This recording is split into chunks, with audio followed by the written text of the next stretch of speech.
ఆ మూడు నియోజకవర్గాల్లో హై వోల్టేజ్ పాలిటిక్స్ కనిపిస్తున్నాయి. అధికార ప్రతిపక్ష పార్టీల నాయకులు నువ్వా నేనా అన్నట్టుగా మాటల యుద్ధానికి దిగుతున్నారు. ఒకరు ఒక అడుగు ముందుకు వేస్తే ప్రత్యర్థులు 2 అడుగులు ముందుకు వేస్తూ కయ్యానికి కాలు దువ్వుతున్నారు. రాష్ట్రమంతా వైసీపీ నాయకులు అధికార పార్టీ గురించి మాట్లాడాలి అంటే భయపడుతున్న సమయంలో అక్కడ మాత్రం సై అంటే సై అంటున్నారు. ఇంతకీ ఆ నియోజకవర్గాల్లో ఏం జరుగుతోంది? సార్వత్రిక ఎన్నికలు లేవు, స్థానిక సంస్థల ఎన్నికలు అసలే లేవు. కానీ ఉమ్మడి అనంతపురం జిల్లాలోని 3 నియోజకవర్గాల్లో రాజకీయాలు హై పిచ్లో కనిపిస్తున్నాయి. అక్కడ నాయకులు నువ్వా నేనా అన్నట్లుగా కయ్యానికి కాలు దువ్వుతున్నారు. ముందుగా చెప్పుకోవాల్సింది తాడిపత్రి నియోజకవర్గం గురించి. ఇక్కడ ఎన్నికలు ఉన్నా లేకున్నా ఒకటే వాతావరణం కనిపిస్తుంది. దీనికి కారణం మాజీ ఎమ్మెల్యేలు జేసీ ప్రభాకర్ రెడ్డి, కేతిరెడ్డి పెద్దారెడ్డి. వీరిద్దరి మధ్య ఆధిపత్య పోరుతో ప్రతినిత్యం ఏదో ఒక గొడవ జరుగుతుంది. మొన్నటి వరకు తాడిపత్రి ఎమ్మెల్యేగా ఉన్న పెద్దారెడ్డి జేసీ ప్రభాకర్ రెడ్డిని టార్గెట్ చేసుకుని తాడిపత్రిలో తన బ్రాండ్ వేసుకున్నారు. వైసీపీ అధికారంలో ఉండగా జేసీ ప్రభాకర్ రెడ్డి చాలా ఇబ్బందులు పడ్డారు.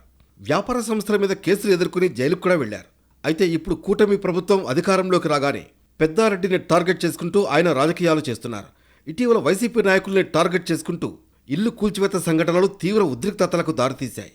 రెండో నియోజకవర్గం రాప్తాడు నియోజకవర్గంలో కూడా ఒక హై టెన్షన్ వాతావరణం ఉంటుంది.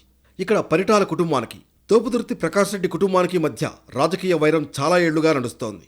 మొన్నటి వరకు అధికారంలో ఉన్న ప్రకాష్ రెడ్డి టీడీపీ నేతల్ని టార్గెట్ చేసుకుని రాజకీయాలు చేశారు. ఆయన ఓడిపోయిన తర్వాత అంతా సైలెంట్గా మారిపోయింది. ఇటీవల వరుసగా ఏదో ఒక సంఘటన జరుగుతూ ఉండడంతో రాప్తాడులో రాజకీయాలు మళ్లీ వేడెక్కాయి. కొన్ని గ్రామాల్లో వైసీపీ నాయకులపై టీడీపీ నేతల దాడులు కొనసాగుతున్నాయి. ఈ విషయంలో పోలీసులు ఏకపక్షంగా వ్యవహరిస్తున్నారన్న విమర్శలున్నాయి. ఈ క్రమంలో రామగిరి ఎంపీపీ ఎన్నిక రాష్ట్రంలోనే ఒక సంచలనంగా మారింది. ఇక్కడ 10 మంది ఎంపీటీసీలకు గాను 8 మంది వైసీపీ వారు ఉన్నారు. ఒకరు మాత్రమే టీడీపీ ఎంపీటీసీ ఉన్నారు. మిగిలిన ఒక స్థానం ఖాళీగా ఉంది. అయితే ఎంపీపీ స్థానాన్ని కైవసం చేసుకునేందుకు టీడీపీ ప్రయత్నాలు చేయడంతో వాతావరణం మారింది. వైసీపీ టీడీపీ వర్గీయుల మధ్య ఎంపీడీఓ కార్యాలయంలో జరిగిన గొడవలు ఉద్రిక్త పరిస్థితులకు దారితీశాయి. ఆ తర్వాత ఎంపీపీ ఎన్నిక విషయంలో తలెత్తిన పరిణామాలు మరింత వేడిని రాజేశాయి. పాపిరెడ్డిపల్లిలో వైసీపీ నాయకుడు లింగమయ్యపై టీడీపీ నాయకులు దాడి చేయడం, ఆయన చనిపోవడం మరో పెద్ద వివాదంగా మారింది.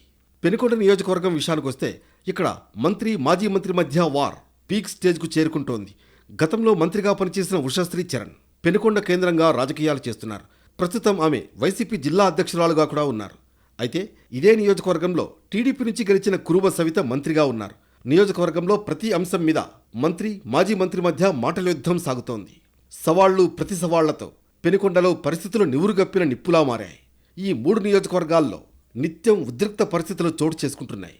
ఇక్కడ వీటిని కంట్రోల్ చేయడం పోలీసులకు పెను సవాల్గా మారింది.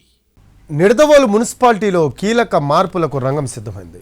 ఇప్పటికే మున్సిపల్ చైర్మన్, వైస్ చైర్మన్లకు వ్యతిరేకంగా వైసీపీ కౌన్సిలర్లు అవిశ్వాస తీర్మానం ఇచ్చారు.